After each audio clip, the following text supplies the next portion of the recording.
πατάμ τα ταυλιανή, με ρίζες νησιώτικες και ανατολίτικες.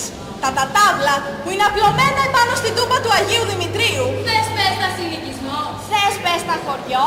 Είναι η πιο παλαιά ιστορική ελληνική συνοικία στην Κωνσταντινούπολη. Εγώ χωριό μου το λέγω. Και χωριό μας. Τα ταύλα μας λοιπόν για χρόνια όλοι τα γνώρισαν σαν χωριό του Άι Δημήτρη. Τέμενος Ισλαμικό δεν υπήρχε λόγος να φτιαχτεί αφού δεν κατοικούσαν εδώ σχεδόν καθόλου μουσουλμάνοι. Όταν εκείνοι άρχισαν να πυκνώνουν αρκετά, τότε κατασκευάστηκε το πρώτο τζαμί.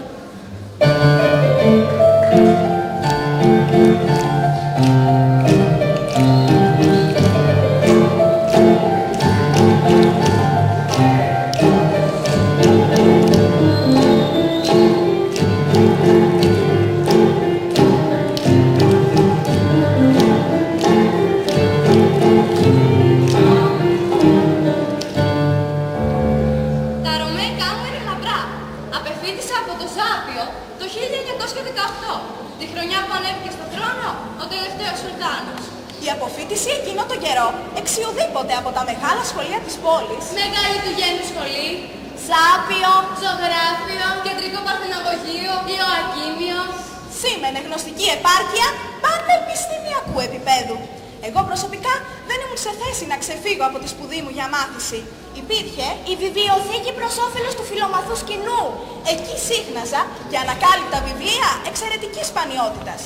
Επίσης, παρακολουθούσα τις διαλέξεις του αρχαιολογικού τμήματος του φιλολογικού συνδέσμου. Το είχα έτσι σαν δεύτερο σχολείο. Η γλώσσα μου ασφαλώς κάπως είναι ανάμεικτη. Μανιακή είμαι με τα ελληνικά γράμματα. Συνήθως την απλή γλώσσα μεταχειρίζομαι.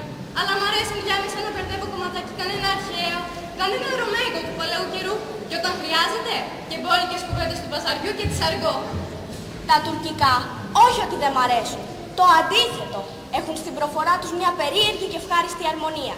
Γι' αυτό και συνηθίζω να τα μεταχειρίζομαι και στα προφορικά και στα γραπτά μου, διανθίζοντας έτσι τα ρωμαϊκά. Λατρεύω τις λέξεις και τις εκφράσεις της τουρκικής που προέρχονται από διάφορες άλλες γλώσσες.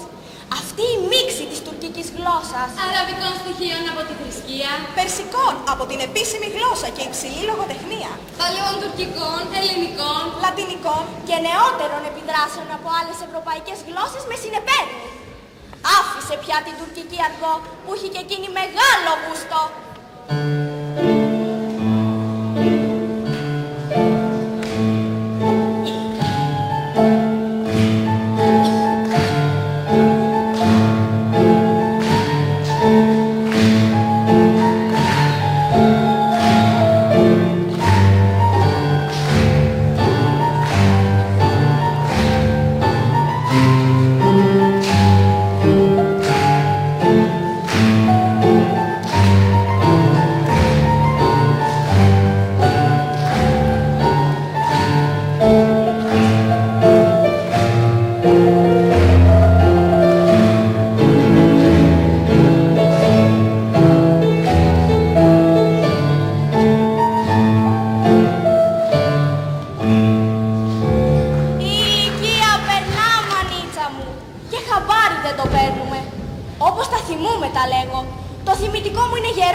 Περιστατικά και καταστάσεις.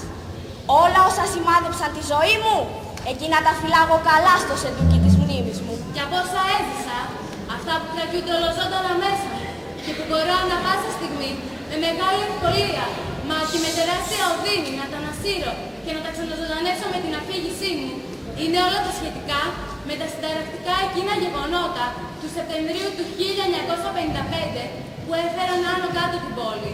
Διέλυσαν την όμορφη ζωή που κάναμε ως τότε στην πατρίδα μας. Και εμένα προσωπικώς με ξερίζουσαν τα σπλάχνα.